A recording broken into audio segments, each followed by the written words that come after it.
Imagine walking into a tomb that has been sealed for over 3,000 years. The air is heavy, stale, and untouched since the day it was closed. Gold treasures glisten in the dim light of your torch. Strange hieroglyphs seem to whisper warnings from the walls. And as you step deeper into the burial chamber, a chill runs down your spine. You don't know it yet, but you may have just unleashed a curse that will claim lives in the most mysterious of ways. This is not a horror movie. This is history. The story of King Tutankhamun's tomb, and the so-called Curse of the Pharaohs, is one of the most chilling legends ever recorded. But the real question is, was it truly a curse? Or just a myth fueled by fear, coincidence, and media hype? Before we uncover the tomb and its terrifying aftermath, we must first understand the boy who would become one of the most famous pharaohs in history. The Boy King. Tutankhamun, better known as King Tut, was no ordinary ruler. He ascended to the throne of Egypt around 1332 BC, at the incredibly young age of 9 years old. His reign lasted only about a decade, until his mysterious death at just 18 or 19 years old. Unlike powerful pharaohs such as Ramses II or Akhenaten, Tutankhamun was not known for grand military campaigns or monumental constructions. Yet, he became legendary, not because of what he achieved in life but because of what was found in death. Tutankhamun's short reign was marked by political and religious turmoil. His father, Pharaoh Akhenaten, had introduced a radical new religion centered on one god, Aten, the sun disk. This move angered priests and traditionalists who worshipped Egypt's vast pantheon of gods. When Akhenaten died, the young Tutankhamun reversed these changes, restoring the old gods and traditions. In many ways, this helped stabilize Egypt, but his fragile health and limited time prevented him from becoming a powerful ruler. The mysterious death of Tutankhamun. Tutankhamun's death remains one of history's greatest puzzles. At just 18, the young pharaoh's life came to an abrupt and suspicious end. For decades, historians debated the cause. Some suggested murder, pointing to a fracture at the back of his skull. Others believed it was the result of an accident, perhaps a chariot crash. Modern CT scans and DNA testing revealed even stranger details. Tutankhamun suffered from multiple health problems, including malaria, a deformed foot, and a weakened immune system. But here's where the story takes a darker turn. Tutankhamun's death may have been tragic, but what followed was almost eerie, as though his burial was rushed, incomplete, and shrouded in secrecy. His tomb was unusually small for a pharaoh, suggesting that his death was unexpected and preparations were unfinished. His body was also in terrible condition when discovered, with signs of burning, possibly due to a chemical reaction between his burial oils and oxygen.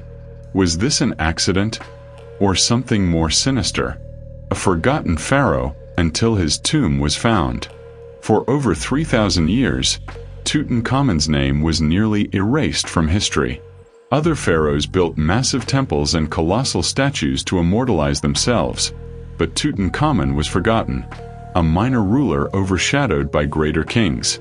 That all changed in 1922, when British archaeologist Howard Carter uncovered the tomb in the Valley of the Kings. What he found would shock the world, ignite a global fascination with ancient Egypt, and unleash whispers of a deadly curse. But before we reach the moment when Carter first broke the seal and glimpsed the treasures inside, we must ask ourselves, was Tutankhamun's forgotten legacy meant to stay buried? Did the ancient Egyptians design his tomb not only as a resting place, but also as a trap for those who dared to disturb it? Because once the tomb was opened, strange things began to happen, and people started dying. The discovery of a lifetime. It was the year 1922, and Howard Carter had spent years searching the sands of the Valley of the Kings for a tomb he believed still remained hidden. Wealthy British aristocrat Lord Carnarvon funded his excavation, though many had already given up hope. But on November 4, 1922, Carter's team uncovered a set of steps leading down into the earth. They had found a sealed doorway, still intact with royal seals, untouched for over 3 millennia.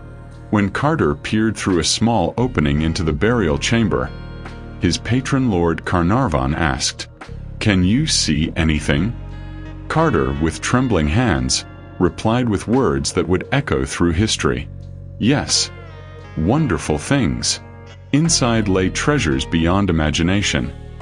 Golden chariots, jeweled statues, and the iconic solid gold death mask of Tutankhamun. It was the most complete and well-preserved tomb ever found in Egypt. The discovery made headlines around the world. But soon, something else made headlines too. Something darker: the death of Lord Carnarvon.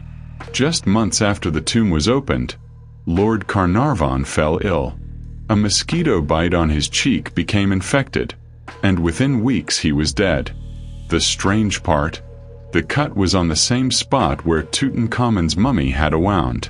Even eerier, on the night of Carnarvon's death, all the lights went out in Cairo. Back at his home in England, his dog let out a terrifying howl and dropped dead at the exact same moment. Newspapers around the world proclaimed, "The curse of the Pharaoh strikes."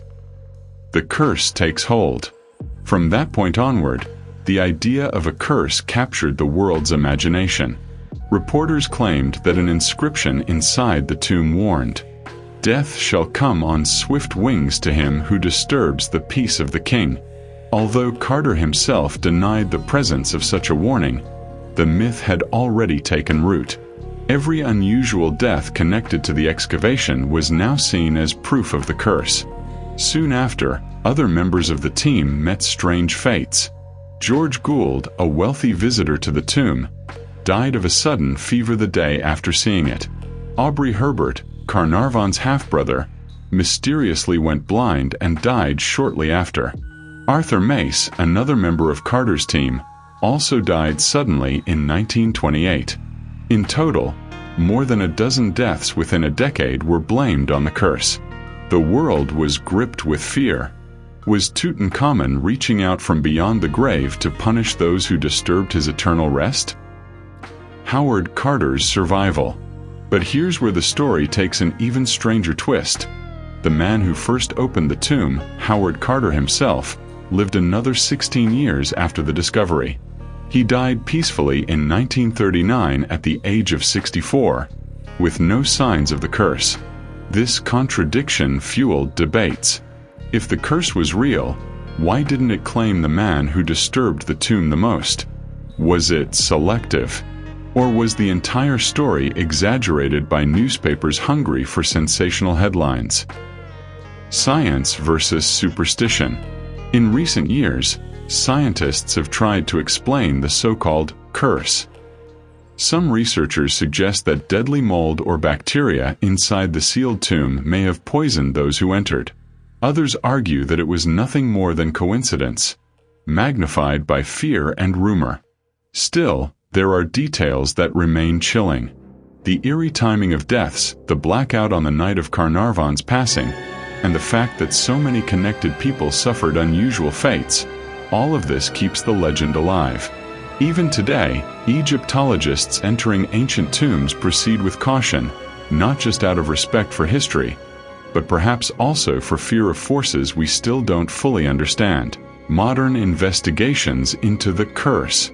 By the mid-20th century, scholars began seriously questioning whether Tutankhamun's curse was fact or fiction. With the rise of modern medicine and forensic science, researchers took a closer look at the so-called mysterious deaths. Several explanations surfaced: toxic air and ancient mold. When a tomb is sealed for over 3,000 years, oxygen circulation is non-existent. Inside, deadly molds such as aspergillus and bacteria like Pseudomonas could thrive. When disturbed, explorers may have unknowingly inhaled poisonous spores, causing fevers, infections, and even death. Arsenic and poisonous chemicals. Ancient Egyptians sometimes used toxic substances in their burial rituals to protect tombs. Some scientists believe traces of these poisons could have survived, harming those who touched the artifacts. Psychological fear. Others argue the curse was more psychological than physical. With newspapers around the world spreading stories of doom, every death seemed magnified. Fear itself can weaken the immune system and create a self-fulfilling prophecy. Yet, skeptics point out an important fact. Out of the dozens of people directly involved in the opening of Tutankhamun's tomb, most lived long, healthy lives. Carter himself lived nearly 2 decades after the discovery, proving that the so-called curse was selective at best. Tutankhamun's legacy beyond the curse. While the curse captured the world's imagination, it often overshadows the true significance of Tutankhamun.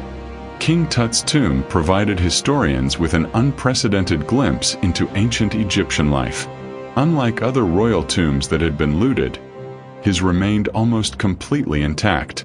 Inside, treasures spoke of a civilization obsessed with eternity. Golden beds shaped like lions and deities. Perfumes and food meant to sustain the pharaoh in the afterlife. Weapons and shields, suggesting that even in death, a king must be ready for battle. Most importantly, the tomb's artifacts revealed details about Tutankhamun himself. He was a boy king who ruled Egypt at just 9 years old and died mysteriously by the age of 19. Scholars still debate his cause of death. Was it illness, a chariot accident, or even murder? The mystery of his life adds another layer to the legend of his so-called curse. Pop culture and the curse. The idea of the Pharaoh's curse spread like wildfire through movies, novels, and tabloids. Hollywood films in the 1930s and 40s popularized the image of the vengeful mummy, rising from the grave to punish intruders. Even today, countless horror stories, video games, and documentaries trace their roots back to Tutankhamun's tomb. The myth was so powerful that it reshaped how the world saw Egyptology. Every new discovery after Carter's was accompanied by whispers of ancient curses and supernatural dangers. The truth or the myth? So, is the curse of King Tutankhamun real?